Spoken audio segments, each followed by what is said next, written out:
गुरुर्ब्रह्मा गुरुर्विष्णु गुरुर्देव महेश्वरा गुरु साक्षात् परब्रह्म तस्मै श्री गुरुवे नमः।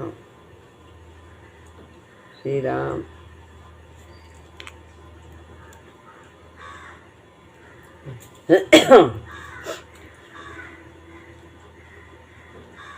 श्रीमद् भगवद गीता अध्याय 3 श्लोक है 9।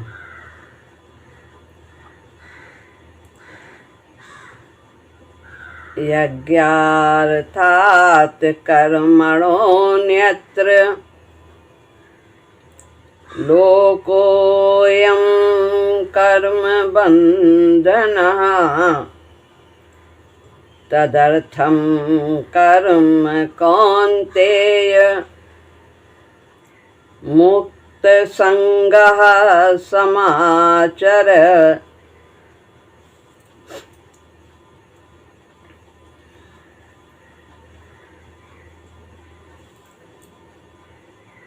यज्ञार्थात् यज्ञ के लिए किए जाने वाले, यानी कि कर्तव्य पालन के लिए किए जाने वाले। कर्मणों यानी कर्मणा है, संधि है और इसमें आ की संधि है, आ है, कर्मणः पढ़ा जाएगा और फिर अन्यत्र पढ़ा जाएगा। कर्मणः कर्मों से, यज्ञ के लिए किए जाने वाले कर्मों से, अन्यत्र ये जो बना हुआ है, ये जो चिन्ह है, ये आ का सूचक है। तो अन्यत्र यानी अपने लिए किए जाने वाले, यानी अन्य। यज्ञ पालन के अतिरिक्त जो कर्म होते हैं, यानी कर्तव्य पालन के अतिरिक्त जो कर्म होते हैं, वे सब अन्यत्र कहे जाते हैं, अन्य कहे जाते हैं। अन्यत्र यानी अपने लिए किए जाने वाले कर्मों में लगा हुआ। अयम लोको अयम, अयम यानी यह, लोको लोका मनुष्य समुदाय, कर्म बंधना कर्म से बंधता है। तदर्थम उस यज्ञ के लिए ही कर्म यानी कर्तव्य कर्म, कौन्तेय हे कुंती नंदन, मुक्त संगा आसक्ति से रहित, मुक्त माने रहित, संगा माने आसक्ति से रहित, समाचर कर। यज्ञ के लिए यानी कर्तव्य पालन के लिए किए जाने वाले कर्मों से अन्यत्र यानी अलावा अपने लिए किए जाने वाले कर्मों में लगा हुआ यह मनुष्य समुदाय कर्मों से बंधता है। इसलिए हे कुंती नंदन, तू आसक्ति रहित होकर उस यज्ञ के लिए ही यानी कर्तव्य पालन के लिए ही कर्तव्य कर्म कर। अभी पीछे के श्लोक में, इसके पहले जो श्लोक था 8वां, उसमें भगवान ने कहा था कि कर्म किए बिना तेरा शरीर निर्वाह भी नहीं हो सकता। इससे सिद्ध होता है कि कर्म करना बहुत आवश्यक है, परंतु कर्म करने से तो मनुष्य बंधता है। क्यों बनता है? क्योंकि उसमें आसक्ति है, ममता है। तो फिर बंधन से छूटने के लिए क्या करना चाहिए? यहाँ भगवान इस श्लोक में बताते हैं कि हम किस प्रकार से कर्म करें।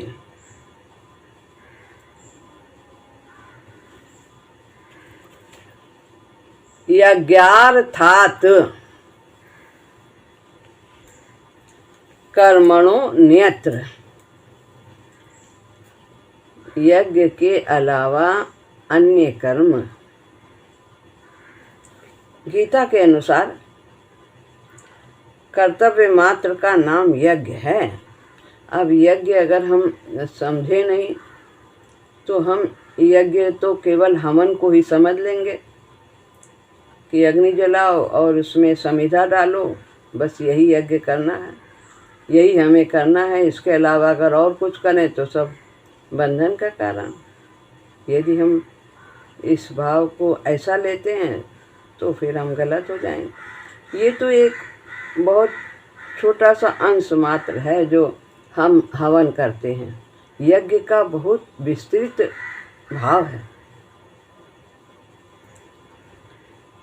यज्ञ शब्द के अंतर्गत क्या क्या होता है बताते हैं। यज्ञ शब्द के अंतर्गत यज्ञ, दान, तप, होम, तीर्थ, सेवन, व्रत, वेदाध्ययन आदि समस्त शारीरिक, व्यवहारिक और परमार्थिक क्रियाएं आ जाती। अपने शरीर के भी और व्यवहार जो हम करते हैं, समाज में रहते हैं, तथा परमार्थिक सेवा, दान आदि, देव दर्शन, सब कुछ ये इसमें सम्मिलित है। कर्तव्य मानकर किए जाने वाले व्यापार, नौकरी, अध्ययन, अध्यापन आदि सब शास्त्र विहित कर्मों का नाम भी यज्ञ है। जो अपने व्यापार करते हैं, जीविका चलाते हैं, किसी भी प्रकार से, कोई इंजीनियर है, कोई डॉक्टर है, कोई अध्यापक है, कोई इस प्रकार जो जिस तरह से समाज की सेवा करता है वो सब यज्ञ ही है। दूसरों को सुख पहुंचाने तथा उनका हित करने के लिए जो सभी कर्म किए जाते हैं, जितने भी कर्म किए जाते हैं, स्वार्थ की दृष्टि से रहित होकर दूसरों के हित के लिए किए जाते हैं, यह भाव होता है। यद्यपि उसमें अपना भी कार्य हो जाता है, लेकिन यदि भाव हमारा इस प्रकार का है कि इससे देश का कल्याण, यदि हम अच्छे कार्य करते हैं, सही रास्ते पर चलते हैं, शास्त्र विहित कर्म करते हैं, शास्त्र निहित करते हैं, तो अपना भी कल्याण होता है और समाज का भी कल्याण होता है। वो बनाए ही इसीलिए गए, इस प्रकार से उनको नियत किया गया। यदि निषिद्ध कर्म नहीं करते, पीछे बताया, तो दूसरों को सुख पहुंचाने तथा उनका हित करने के लिए जो भी कर्म किए जाते हैं वे सभी यज्ञार्थ कर्म हैं। यज्ञार्थ, यज्ञ अर्थ, यज्ञ के लिए, अर्थ माने लिए, तो यज्ञ के लिए यानी दूसरे के हित के लिए। यज्ञार्थ कर्म करने से आसक्ति बहुत जल्दी मिट जाती है। यदि हमारा ये भाव है कि इससे दूसरे का हित होगा, अहित नहीं होगा, यदि हम चोरी नहीं करते हैं, ईमानदारी से जीविका चलाते हैं, हिंसा नहीं करते हैं, तो समाज में व्यवस्था बनी रहती है और हम भी शांत रहते हैं, सुखी रहते हैं। अगर गलत कार्य करते हैं तो अंदर भय बना रहता है, अशांति रहती है।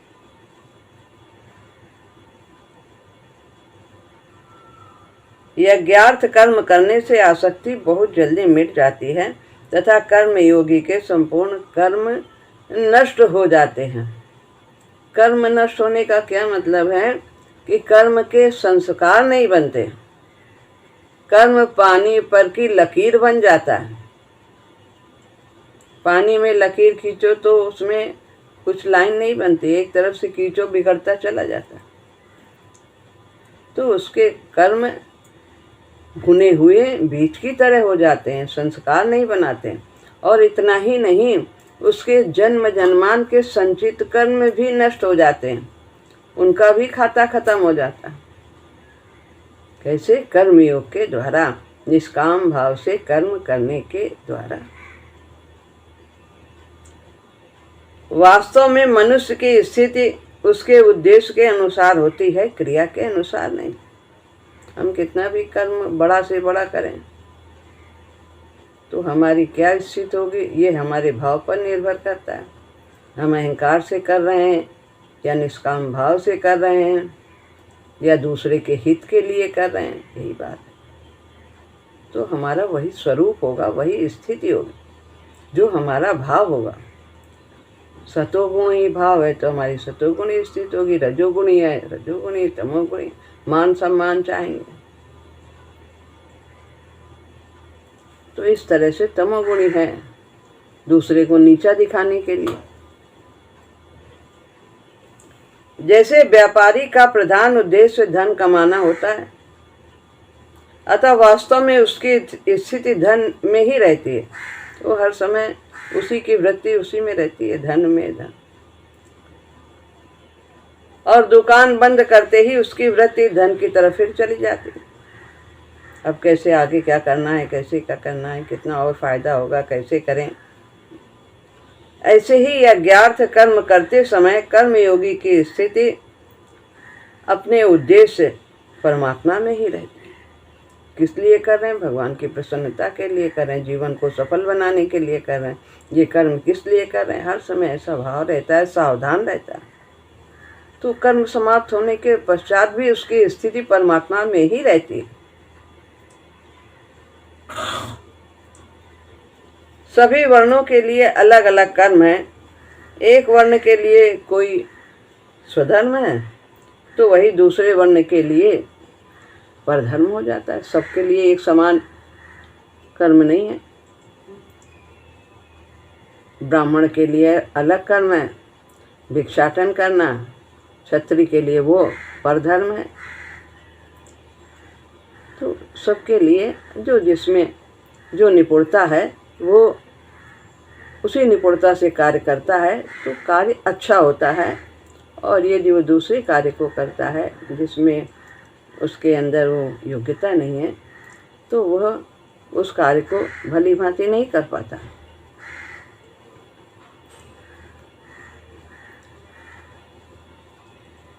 जितने भी सकाम और निषिद्ध कर्म हैं वे सब के सब अन्यत्र कर्म कहे जाते हैं। हमने सकाम कर्म कर दिया कामना से युक्त होकर तो वो अन्यत्र कर्म, वो सब बंधन के कारण। और निषिद्ध कर्म जिनको शास्त्रों में जिनके लिए मना है कि ये अहितकारक हैं, उनको भी करना ये अन्यत्र कर्म है, यज्ञार्थ कर्म नहीं है। केवल कर्तव्य कर्म ही यज्ञार्थ कर्म है। अपने सुख मान बढ़ाई आराम आदि के लिए जितने भी कर्म किए जाएं वे सब के सब अन्यत्र कर्म है। ये स्वार्थ की भाव, हमारा सुख होगा, इससे और लाभ होगा, बढ़ाई होगी, ऐसा काम करो, लोग वाह वाह करेंगे, ये इसमें स्वार्थ है। यहाँ तक कि मुक्ति की कामना भी ये भी अन्यत्र कर्म के अंतर्गत आता है। अतः छोटे से छोटा तथा बड़े से बड़ा जो भी कर्म किया जाए उसमें साधक को सावधान रहना चाहिए कि कहीं किसी में कर्म में स्वार्थ की भावना तो नहीं है। अब बताते हैं अन्यत्र कर्म के विषय में दो गुप्त भाव हैं। दो भाव दिखाई नहीं देते हैं और हम उन्हें समझ नहीं पाते। वो कौन कौन से हैं? किसी के आने पर हम बहुत उसे आदर से कहते हैं, आइए बैठ जाइए, आइए आइए आइए, ऐसे करते हैं।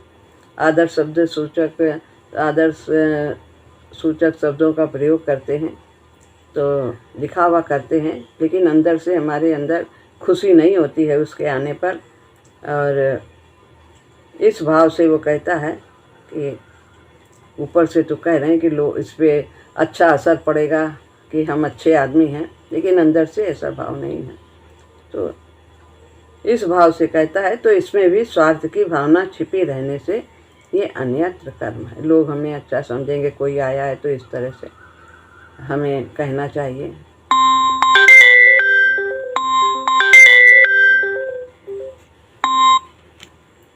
हाँ हेलो। हाँ मम्मी, आईडी नहीं लग रही। अब हम तो बोल रहे हैं, अब हम क्या करें, अब पता नहीं हम शुरू कैसे करेंगे। अच्छा ठीक है, राम राम। और सबकी तो लगी है। हाँ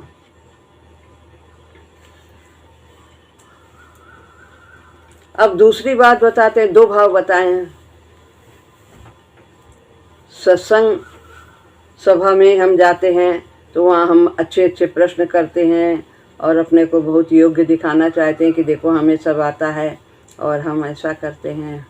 तो अपने बड़प्पन के भाव से, ये नहीं कि हम जानने के भाव से करते हैं, ऐसा नहीं, हम लोग हमको बड़ा समझे कि हम बहुत जानकार हैं, तो इस भाव से। तो ये नहीं कि हमें प्रश्न नहीं करना चाहिए, करना चाहिए, लेकिन अंदर भाव जानने की इच्छा से परिप्रश्न तो करना ही चाहिए, लेकिन ये भाव नहीं कि हमको लोग बहुत विद्वान जानकार समझे, ऐसा ये भाव भी अन्यत्र कर्म के अंतर्गत। मुख्य भाव है, क्रिया नहीं।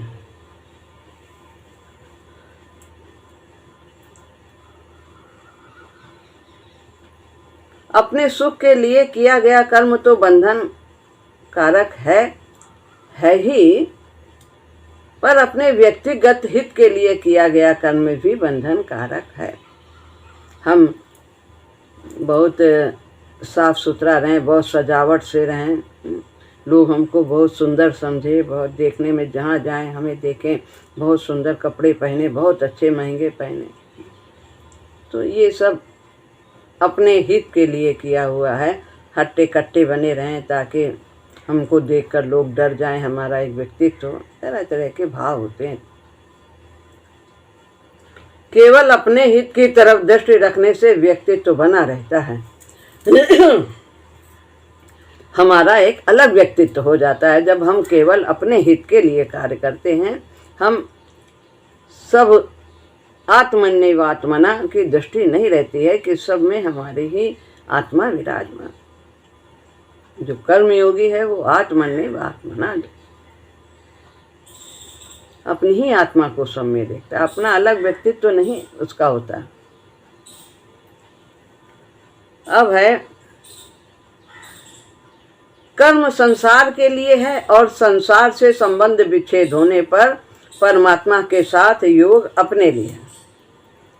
जो हम शरीर से कर्म करें वो संसार के लिए है, लेकिन जब निष्काम भाव हो जाता है तो उससे परमात्मा से हम जुड़ जाते हैं। इसीलिए कर्म योग, कर्म करना है लेकिन योग के द्वारा, समता के द्वारा, निष्काम भाव के द्वारा ही करना है, तो दोनों कार्य हो जाते हैं। भगवान का बनाया संसार की भी हम सेवा करते हैं और परमात्मा से जुड़ते भी चले जाते हैं। लोको अयम कर्म बंधना, लोको अयम, लोको माने मनुष्य, अयम माने यहाँ, तो कर्तव्य कर्म जो अन्यत्र होता है वो सब संसार में ये जो है मनुष्य के लिए बंधन का कारण, यहाँ अन्यत्र उसके पहले है। तो मनुष्य ही कर्म करने का उसे ही अधिकार है।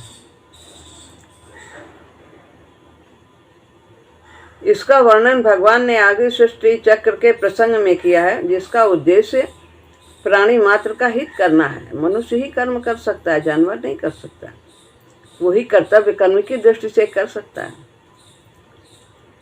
जिसका उद्देश्य प्राणी मात्र का हित करना, उनको सुख पहुंचाना होता है, उसी के द्वारा कर्तव्य कर्म हुआ करते हैं। जब मनुष्य दूसरों के हित के लिए कर्म ना करके केवल अपने सुख के लिए कर्म करता है तो वह कर्म बंधन का कारण हो जाता है। तो क्या करना है? तदर्थम कर्म कौन्तेय मुक्त संग समाचरा। अब उपाय बताते हैं भगवान कि हमें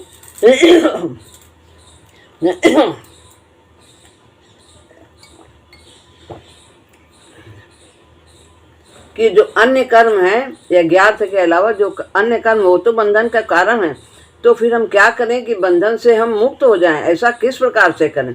तो तदर्थम कर्म कौन्तेय, उसके लिए कर्म करो। तद माने उस परमात्मा के लिए कर्म करो।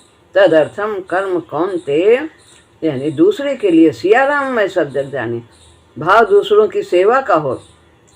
तो इस प्रकार आसक्ति से रहित होकर के, अपना न मानते हुए, अहमता ममता न रखते हुए हम कर्म करें तो हम बंधन से रहित होते चले जाएं।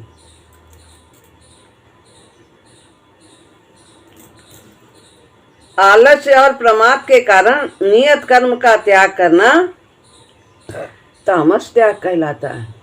अब कर्म ना करें कैसे? क्योंकि आलसी हैं, प्रमाद है, इंद्रियों का हम सही उपयोग नहीं कर रहे हैं। आलस्य का मतलब है इंद्रियों का उपयोग ही न करना शरीर का, और प्रमाद का तात्पर्य है कि इंद्रियों का दुरुपयोग करना, जिस काम के लिए मिली है वो काम उससे न लेना, निषिद्ध कर्म करना। तो ये तामस त्याग कहा जाता है, जिसका फल मूढ़ता अर्थात मूढ़ होने की प्राप्त है।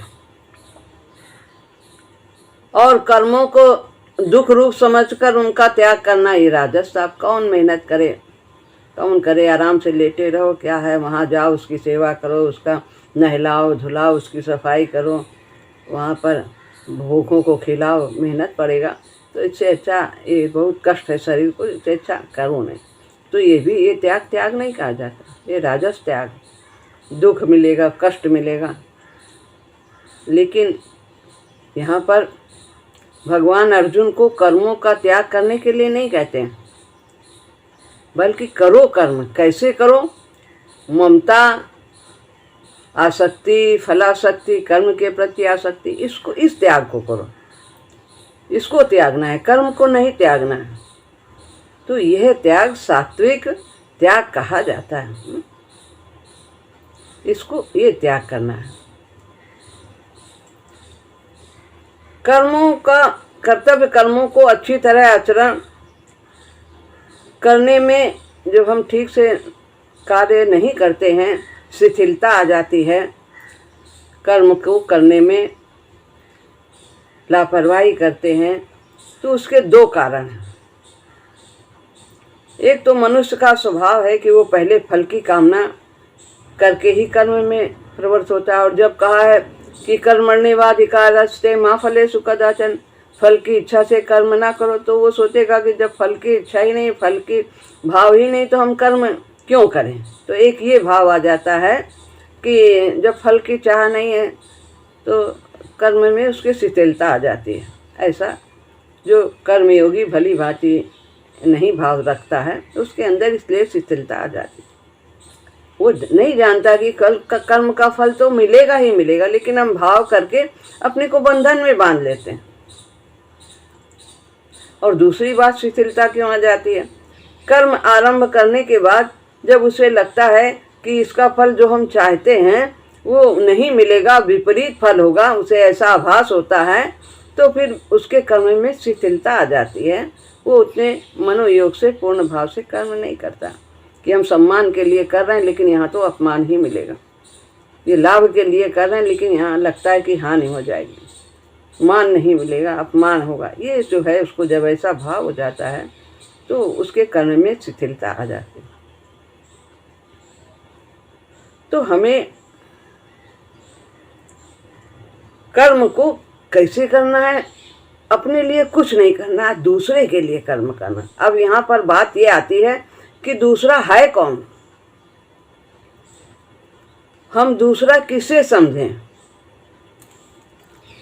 तो जैसे संसार पर है, दूसरा है, हम अलग व्यक्तित्व हैं और संसार दूसरा। जैसे संसार पर है, ऐसे ही शरीर, इंद्रियां, मन और बुद्धि भी पर है। ये हमसे अलग है ना, हम अलग हैं, आत्मा है, और ये सब शरीर, मन, बुद्धि, इंद्रियां, ये सब अलग हैं, तो ये पर हैं, अर्थात दूसरे हैं। अतः कर्मयोगी इनको अपना न मानकर इनकी भी सेवा करता है। शरीर की सेवा करता है, स्वस्थ रखता है, उचित आहार देता है, मन को भी आध्यात्मिक खुराक देता है, ये मन की सेवा है। बुद्धि का भी सदुपयोग करता है, विचार करता है किस लिए आए हैं, कैसा कार्य करना है, ये सब पर की सेवा है। ये आत्मा से अलग हैं, तो इनकी सेवा, इनको भी ठीक रखना, ये पर की सेवा है। शरीर को निद्रा, आलस्य, प्रमादी, निकम्मा और भोगी न बनने देना, ये शरीर की सेवा है। अगर हम इसे आलसी बना देते, इनका उपयोग नहीं करते, तो इंद्रियां और ये सब कार्य करना बंद कर देंगी, शिथिल हो जाएंगे, ये ठीक से फिर इनकी शक्ति क्षीण होती चली जाएगी। तो इनको आलसी नहीं बनाना है, जिस कार्य के लिए मिले उस कार्य में उपयोग करना है। संयम ये नहीं है कि घोड़े को उसमें अस्तबल में बांध दिया जाए, उसका उपयोग ही न किया जाए, नहीं, उसका उपयोग करें, उससे सवारी करें, लेकिन हम जहाँ जाना चाहें वहाँ उसे ले जाएं, ये संयम। तो जो करना चाहिए इंद्रियों का, उसमें उपयोग करें। इंद्रियों को सांसारिक भोगों में न लगने देना इंद्रिय की सेवा है। पर की सेवा ये भी सेवा है कि विषयों की ओर न भागे, जो उचित और आहार जो है उनको ग्रहण करे साधना और स्वास्थ्य की दृष्टि से। मन को किसी का अहित सोचने में, विषयों के चिंतन में तथा व्यर्थ चिंतन में न लगने देना, ये मन की सेवा है।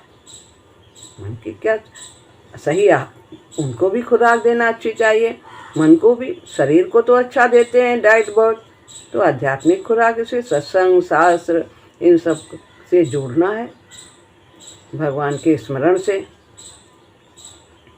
बुद्धि को दूसरे के कर्तव्य पर विचार न करने देना कि दूसरा क्या करता है, क्या नहीं करता है। हम इसमें बहुत उधेड़बुन, वो देखो वो कैसा कर रहा, उसने गलत किया, उसने सही किया, दूसरे के बारे में सोचते हैं, अपने बारे में नहीं सोचते कि हमें क्या करना चाहिए। तो यह दूसरे के बारे में नहीं, देखूं सुनूं गुणों निज अवगुण, औरन के गुण हरस निहार। अपने अंदर देखें कि हमारे अंदर क्या कमी है। दूसरे अच्छा करते हैं, उनको हमें देखना है, उनके गुणों को देखना है, कमियों को नहीं देखना है। तभी हम और अच्छे बनते चले जाएंगे। जब हम गुणों को देखेंगे, कमी को देखेंगे तो हम और बुरे बनते चले जाएंगे, वे दुर्गुण हमारे अंदर आते चले जाएंगे। यह न सोचने देना कि दूसरा क्या करता है, अपने बारे में देखना, हमें क्या करना है, क्या करना चाहिए, ये बुद्धि की सेवा है। वास्तव में शरीर, इंद्रियां, मन और बुद्धि में ममता, आसक्ति न रखना इनकी सबसे बड़ी सेवा है।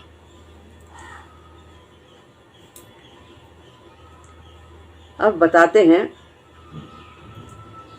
कि मनुष्य कर्म बंधन से तभी मुक्त हो सकता है। विशेष है संक्षेप में, मनुष्य कर्म बंधन से तभी मुक्त हो सकता है जब वो संसार से मिले हुए शरीर, वस्तु, योग्यता और सामर्थ्य संसार की ही सेवा में लगा दे और बदले में कुछ चाहे नहीं किसी से, कर्तव्य करके ही संतुष्ट हो। महाराज जी कहते हैं जो कर्तव्य कर्म करके संतुष्ट होता है वो अधिक सुखी होता है वनस्पत उसके जो फल की इच्छा करके कर्म करता है। फल तो अनुकूल और प्रतिकूल होता ही रहता है, कोई जरूरी नहीं कि हम जो चाहते हैं वही हो। तो कर्तव्य से जो संतुष्ट होता है वही ज़्यादा सुखी रहता है। कारण कि संसार में हमें वो वस्तु, कारण कि संसार हमें वो वस्तु दे नहीं सकता जो हम वास्तव में चाहते हैं। हम क्या चाहते हैं? हम सुख चाहते हैं, अमरता चाहते हैं, निश्चिंतता चाहते हैं, निर्भयता चाहते हैं, स्वाधीनता चाहते हैं, स्वतंत्र। तो जब हम अपने इंद्रियों के बस में रहेंगे तो हम परतंत्र रहेंगे। तो इसलिए संसार इनमें इंद्रियां आदि ये सब विषयों की ही ओर दौड़ती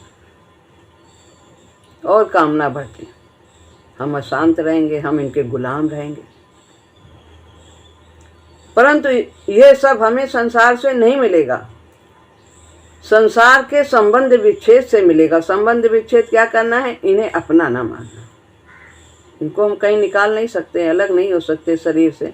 शरीर और आत्मा दोनों मिल करके ही संसार में रहकर कर्तव्य का पालन करके अपना कल्याण कर सकते हैं। संसार से संबंध विच्छेद के लिए यह आवश्यक है कि हमें संसार से जो मिला है उसको केवल निष्काम भाव से संसार की सेवा में लगाएं। तो जो हम अपने शरीर के बताया कि कैसे मन बुद्धि इंद्रियां इन सब की सेवा करनी, शरीर का कैसे ये हमारे लिए पर हैं, इनके लिए क्या करना चाहिए, और संसार के लिए जो हमारे करणीय कर्म हैं, व्यवहार आदि, वो सब हम शास्त्र निहित कर्म के अनुसार करते चले जाएं। यही हमारे कर्मयोग में साधना है, यही करना है। श्री राम।